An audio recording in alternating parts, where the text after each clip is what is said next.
আসসালামু আলাইকুম।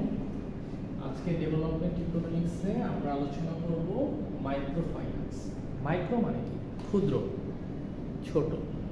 আমরা বলি না যে মাইক্রো বাস, ছোট বাস, বা এর আগে আমরা পড়েছি মাইক্রো ইকোনমিক্স মানে ক্ষুদ্র, ছোট অর্থনীতি, যেটাকে বলা হয় বেসিক অর্থনীতি। আর ম্যাক্রো মানে হচ্ছে বড়।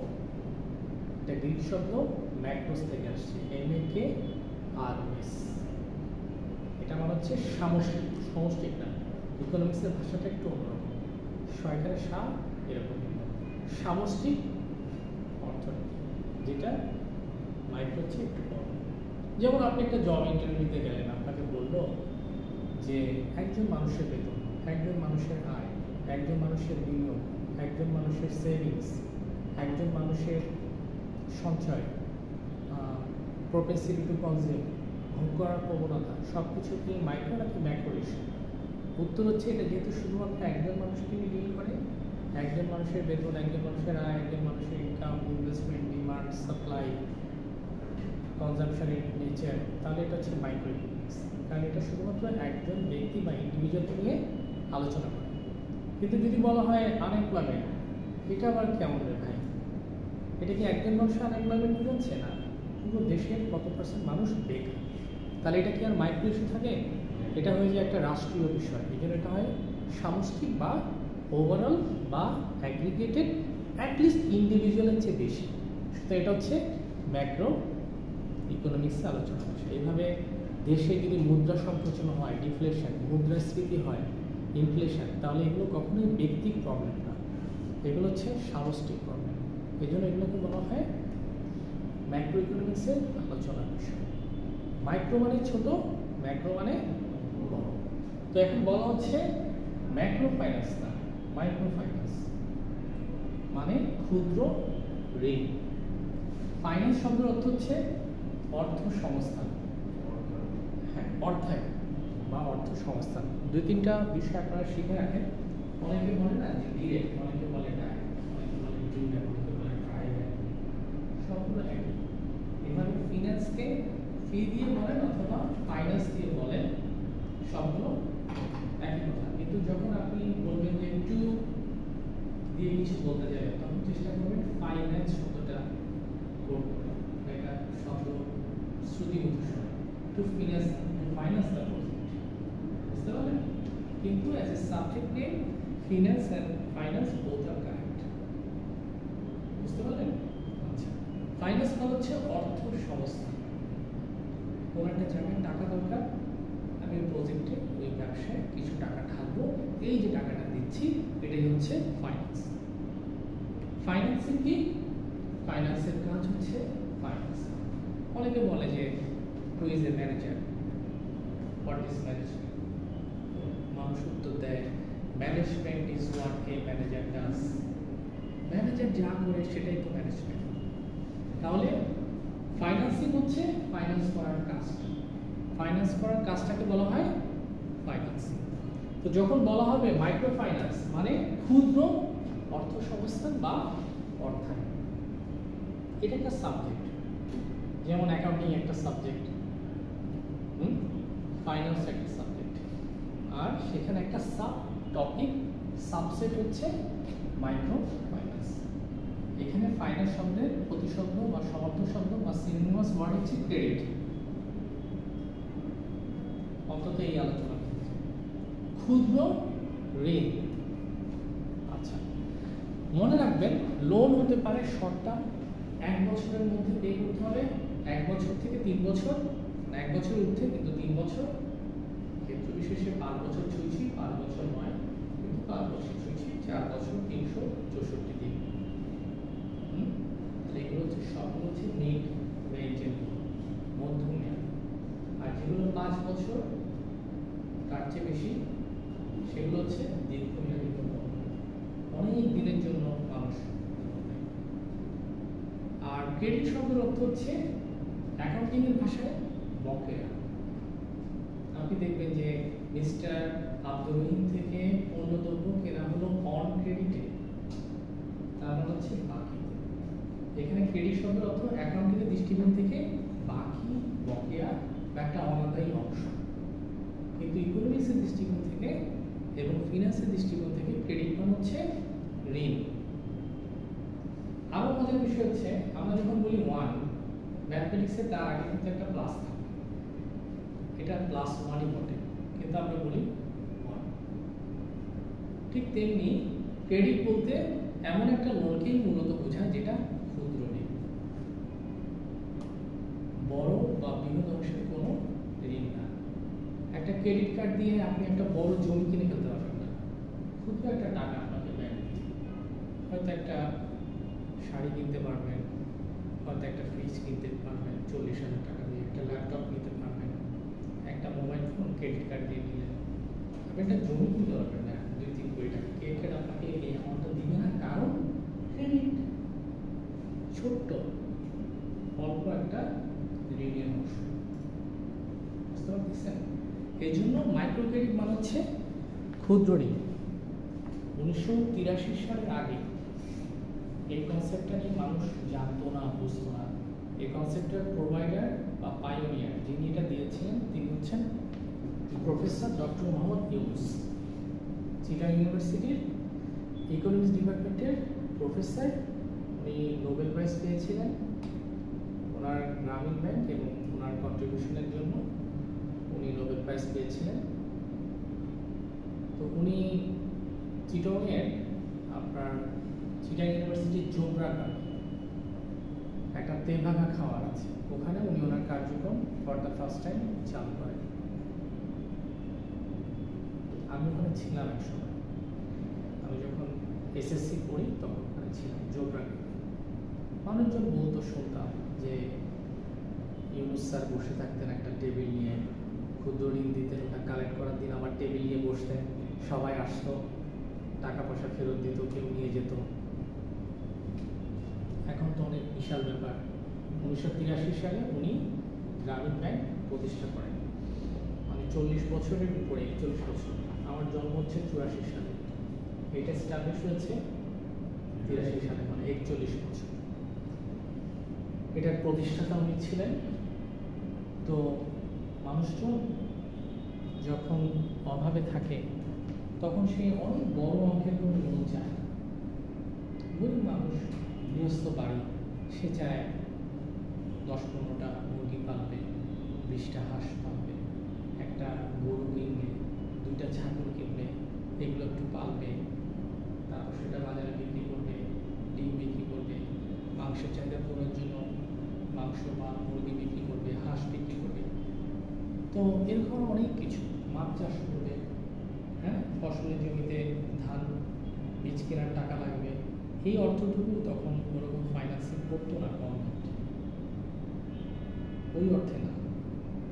তো মাঠ পর্যায়ে উনি ছড়িয়ে দিয়েছিলেন ওনার মাইক্রো ফাইন্যান্সের এই ক্রেডিট অপরচুনিটি। এগুলো নিয়ে আমার অনেক সমালোচনা আছে, কারণ গ্রামীণ ব্যাংকের ঋণ দেওয়ার পর সেটা রিকভারি রেট, মানে ঋণ নিলে কেউ এটা হজম করতে পারে না, ঠিক ফেরত দিতে হবে সুদে আসলে। এটা রিকভারি রেট আবার 90%+। অনেক মানুষ লোন নিয়ে হতদরিদ্র থেকে আরও নিচের কাতারে চলে আছে, এরকম অভিযোগও গ্রামীণ ব্যাংক নিয়ে আছে মানুষের।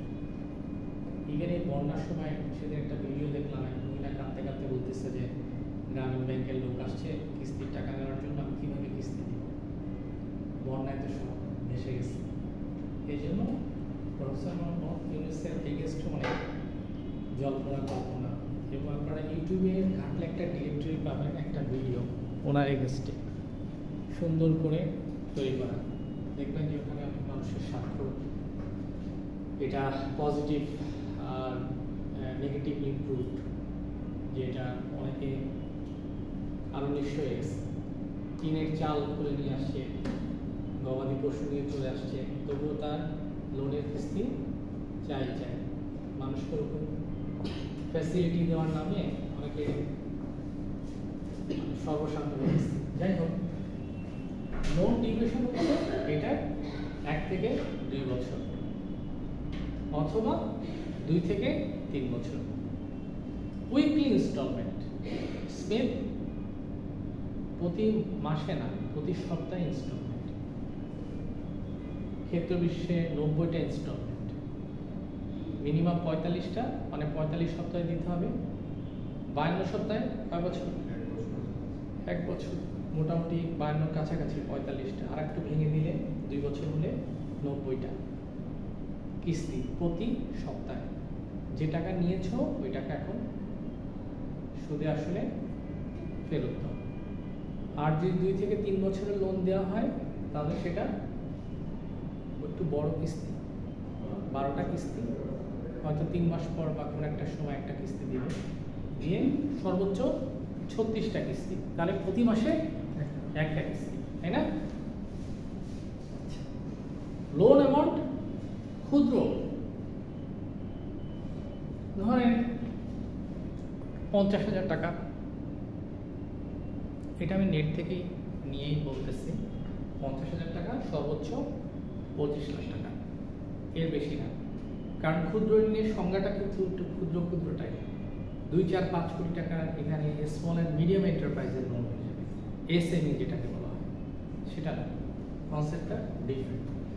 আর লোন টোটাল এখন পর্যন্ত দেওয়া হচ্ছে বাংলাদেশের মানুষকে প্রায় 3 লাখ কোটি টাকা, 275 লাখ কোটি টাকা, 275 কোটি না, 275 লক্ষ। অনেক টাকা না? মানুষ এগুলো নিচ্ছে, কেউ ডেভেলপ করতে পারছে, কেউ সর্বশান্ত হচ্ছে না। যাই হোক, এগুলো অপারেট করে বাংলাদেশের কারা? আপনারা নাম শুনে থাকবেন যে অনেক জায়গায় এরকম নাম শুনবেন, এফআই মানে ফিনান্সিয়াল ইনস্টিটিউশনস, এনপিএফআই, যেমন আইডিএলস, শ্রীলঙ্কা, বাংলা, ব্যাংকের কাজ করে না কিন্তু ব্যাংকের মতো, এগুলো সব হচ্ছে এনপিএফআই, নন ব্যাংক ফিনান্সিয়াল ইনস্টিটিউশন। এদের সাথে সাথে এমএফআই, মাইক্রো ফাইন্যান্স ইনস্টিটিউশনস, তারা বিভিন্ন জায়গায় এটার অপারেশন চালায়। এই ইনস্টিটিউটগুলো লোনগুলো প্রোভাইড করে। গভর্নমেন্টের কাছে তালিকা থাকে কোন ইনস্টিটিউটকে কত টাকা লোন ডিসবার্সমেন্টের জন্য কোন অথরিটি কখন দিচ্ছে। এটার ইন্টারেস্ট রেট আবার কন্ট্রোল করার বিষয়। কে কন্ট্রোল করে? ব্যাংক বাজারে মুরব্বী কারা? 2 ধরনের ফিনান্সিয়াল মার্কেট, মানি মার্কেট, একটা হচ্ছে ক্যাপিটাল মার্কেট। মানি মার্কেটের উদাহরণ কি? স্কলার্স থেকে বিবিএ পাস একটা স্টুডেন্ট কি বলবে? চাকরি বাজারে যত ব্যাংক আছে সবগুলো হচ্ছে মানি মার্কেট, অল ব্যাংকস, যে ব্যাংক। আর ক্যাপিটাল মার্কেট এটা হচ্ছে BSC, Dhaka stock exchange, CSC, Chittagong stock exchange, এগুলো সবগুলো হচ্ছে ক্যাপিটাল মার্কেট। ক্যাপিটাল মার্কেটকে কন্ট্রোল করবে SEC, securities and exchange commission. আর সব ব্যাংকে কন্ট্রোল করবে বিবি, বাংলাদেশ ব্যাংক। যত ধরনের মুদ্রার মান চেঞ্জ হয়, 1 টাকা সমান এত ইয়েন, 1 টাকা সমান এত ডলার, এগুলো করবে কি set? IMF, international monetary fund. বুঝতে পারলেন? মাথা রাখতে পারবেন? ভুলে গেলে ভুলে যান, প্রেশার নিয়ে না, মাথায় প্রেশার নিয়ে না। হ্যাঁ, এটা তো আন্তর্জাতিক সংস্থা, বাংলাদেশ চাইলে ওইটা করতে পারবে না। তবে একটা জিনিস কি জানেন, এগুলো ইয়ে হয়, মানে সরকারিভাবে যে হয়, এগুলো ডিমান্ড এবং সাপ্লাইয়ের কারণে হয়। যেমন এখন ডলারের মজুদ খুব কম, তার মানে এটার চাহিদা অনেক বেশি, ওই পরিমাণ গভর্নমেন্ট পাচ্ছে না। সুতরাং $1 US dollar, USD is equal to BDT, Bangladeshi টাকা এভাবে লিখে 117। আসলে যখন অনেক বেশি রিজার্ভ হবে, প্রবাসীরা অনেক টাকা পাঠাবে, অনেক বেশি রপ্তানি করে ভুড়ি ভুড়ি টাকা বাংলাদেশ ব্যাংকে ডলার সেভ করে রাখা যাবে, আমরা বলবো 117 টাকা কেন দেবো তোমাকে, 90 টাকা না। $1 সমান 90 টাকা। এটা তো কোন ডলার আন্ডারে money finance ministry, ministry of finance, ministry of finance. নেটে সার্চ দিবেন, এইভাবে দিবেন MOF।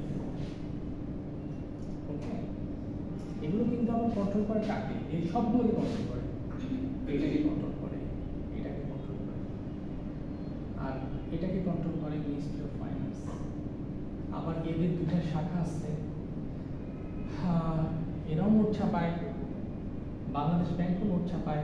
বাংলাদেশ নোট ছাপায় 5 টাকা, 10 টাকা, 20 টাকা, আর কি আছে 50 টাকা, 100 টাকা, 200 টাকা, 500 টাকা, 1000 টাকা। আর অর্থ মন্ত্রণালয় নোট ছাপায় বা কয়েন দেয়, 1 টাকা, 2 টাকা। 5 টাকা অর্থ মন্ত্রণালয় দেয় না, 5 টাকা থেকে তো বাংলাদেশ ব্যাংক। 5 টাকায় দেখবেন বাংলাদেশ ব্যাংকের গভর্নরের সাইন আছে। এই সবগুলো তো গভর্নরের সাইন, যেগুলো বাংলাদেশ ব্যাংক বা পিবি দেয়। কিন্তু অর্থ মন্ত্রণালয়, মিনিস্ট্রি অফ ফাইন্যান্স যেটা দেয়, সেখানে থাকে কি অর্থ সচিবের সাইন। খেয়াল করে দেখবেন 1 টাকা 2 টাকার নোটে অর্থ সচিব। এগুলোকে বলে, এটা একটা সরকারি প্রতিষ্ঠান না? হ্যাঁ, এগুলো সরকারি কিন্তু স্বায়ত্তশাসিত। এটাকে বলে সরকারি নোট, গভর্নমেন্ট নোট। আর ব্যাংক নোট মানে কি? ব্যাংক নোট মানে কিন্তু 1 টাকা 2 টাকা না। ব্যাংক নোট মানে হচ্ছে 5 থেকে 1000 পর্যন্ত। এই হচ্ছে গভর্নমেন্ট নোট এবং ব্যাংক নোটের মধ্যে বেসিক পার্থক্য। বুঝতে পারলেন? আচ্ছা, দেখেন, যাই হোক, আমার দেশে রোলটা কি? এই যে লোনটা আমরা নিব, মাইক্রো ফাইন্যান্স করবো, এটার রোলটা কি? 1 নম্বর রোল হচ্ছে কর্মসংস্থান সৃষ্টি, তাই না? Employment opportunity creation. তারপর হচ্ছে দারিদ্র দূরীকরণ, দারিদ্র বিমোচন। প্রভার্টি রিডাকশন হয় না কখনো ইংরেজিতে। প্রভার্টি এমন একটা জিনিস যেটা আস্তে আস্তে নিরসন করতে হয়। আস্তে আস্তে নিরসন করলে সেটার একটা ইংরেজি নাম আছে, অ্যালিভিয়েশন। প্রভার্টি অ্যালিভিয়েশন মানে হচ্ছে দারিদ্র বিমোচন করা, কর্মসংস্থান সৃষ্টি করা, জাতীয় আয়ে কন্ট্রিবিউট করা, সমাজ একটু একটু আয় করবে, ইন্ডিভিজুয়াল ইনকাম বৃদ্ধি করা, জনগণের যারা ছোট ছোট লোন নিবে ওদের মধ্যে সেভিংস প্রবণতা তৈরি হবে আয়ের মাধ্যমে, তাই না? তারপর ক্ষুদ্র বিনিয়োগগুলোকে বাড়ানো, ইনক্রিজিং দ্য স্মল ইনভেস্টমেন্ট। এগুলো হচ্ছে সব আলটিমেট রোল, যেটার মাধ্যমে পভার্টি এলিভেশন হবে। মানুষ তখন কারো কাছে হাত পাতবে না। সিম্পল একটা জিনিসের জন্য সে সরকারের কাছে যাচ্ছে না। সেটা কম বলে কোট করতে পারে শীতের সময়, সে একটা সাইকেল কিনতে পারে, সে মৌলিক চাহিদা পূরণের জন্য একটা বস্ত্র কিনতে পারে। এগুলো তার মিনিমাম একটা আয় লেভেল তৈরি হয়ে যাওয়ার কারণে সে যদি মাইক্রো ফাইন্যান্সকে ঠিকমতো ব্যবহার করে তবে সেটা সম্ভব। আর ইম্প্যাক্ট কি? ইম্প্যাক্ট হবে মানুষের মাথা পিছু আয় বাড়বে না কমবে? সবাই যদি এরকম কন্ট্রিবিউট করতে শুরু করে বাড়বে। একটা ডিপেন্ডেন্সি থেকে তারা বেরিয়ে আসতে পারবে, স্বনির্ভর একটা জাতিতে রূপান্তরিত হতে পারবে এবং আলটিমেটলি সবাই কিন্তু একটা কর্মসংস্থানের শেডে থাকলো, আনএমপ্লয়মেন্ট রেটটা কমে গেল। কেউ যদি বলে যে আমি সেলফ রিক্রুটেড, নিজেকে নিজে চাকরি দিয়েছি, তার মানে সে তার প্রতিষ্ঠানে চাকরি করে। আপনারা লিঙ্কডইন দেখবেন, লিঙ্কডইনে দেখবেন অনেক মানুষ লিঙ্কডইনে লিখে সে হচ্ছে সেলফ রিক্রুটেড, সেলফ সার্ভিস, সে নিজস্ব প্রতিষ্ঠানে চাকরি করে। অনেক মানুষ আছে যারা এরকম নিজস্ব প্রতিষ্ঠান চালায়, তারা সিইও। লিঙ্কডইনে দেখবেন যে এমডি এবং সিইও পদের সংখ্যা সবচেয়ে বেশি। এমডি অনেক কঠিন জিনিস, অনেক বয়সের ব্যাপার, অনেক এক্সপিরিয়েন্স দরকার। এমডি হওয়াটা একাডেমি বা টিচিং লাইনে প্রফেসর হওয়ার মতো না। একদম ইয়াং ছেলেকে প্রফেসর হয় সময় লাগে না, আস্তে আস্তে একটু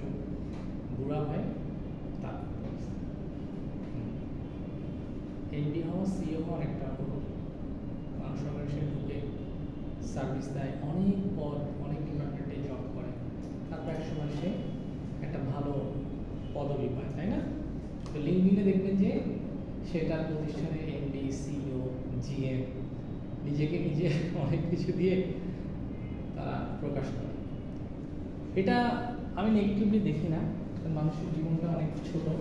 সে যদি একটা ছোট প্রতিষ্ঠানে নিজে অপারেট করে, নিজে যদি ফাইন্যান্স করে, সে যদি সেখানে এমডি হয়, সিইও হয়, খারাপ কিছু না।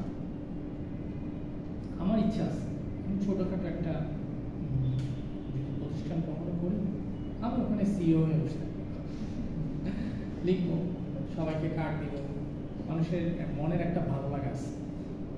এটা দিয়ে কিন্তু আপনি প্রতিষ্ঠানে হয়তো কাটতি নাই, মানুষ বুঝেও না এগুলো কি, বা ওখানে কোনো হাই নাই, কিন্তু একটা ছোট্ট টেবিল চেয়ার, হ্যাঁ, বা একটা এসি লাগালাম, কষ্ট করে বসলাম, একটা কার্ড দিলাম, মানুষ জিজ্ঞেস করে বলবো হ্যাঁ আমাদের এমডি, কার্ড দিলাম, অনেক কিছু। এটা জাস্ট একটা সেলফ ইয়ে আর কি, মোটিভেশন, এমডিএস, ভালো লাগা, আর কিছু না, পয়সা টাকা নাই। তো লিঙ্কডইনে এরকম আছে অনেক মানুষ, এগুলো কিন্তু আমার এইচআর কনসেপ্টে অনেক মজার বিষয়। ওকে, কিছু কিছু মানুষ একটা সময় একটা জব করে ফেললে পরবর্তীতে অন্য কোথাও সে যেতে চায় না। এইচআর এটা একটা সাইকোলজিক্যাল ইস্যু। আপনাদের বিজনেস এডুকেশন আপনারা দেখবেন, যেমন দেখেন এখন একটা ছোট্ট উদাহরণ দেই। যাই হোক, তো পরীক্ষায় যদি এটা দেই, লিখতে পারবেন না? খুব সিম্পল লিখবেন। আপনারা যেটা করবেন, লিখতে থাকবেন, যে পয়েন্ট মাথায় আসবে লিখতে থাকবেন, অল্প অল্প কিছু কথা লিখবেন, একটা পয়েন্টে 2 লাইন 1 লাইন ব্যাখ্যা দিবেন। এত কিছু লেখার দরকার নেই। প্রশ্ন মাত্র 3টা আনসার করতে হবে, আর এমসিকিউ তো আছে সাপোর্ট দেওয়ার জন্য।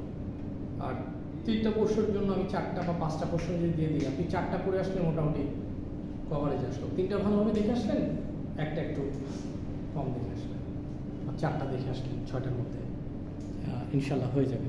বুঝতে পারলেন?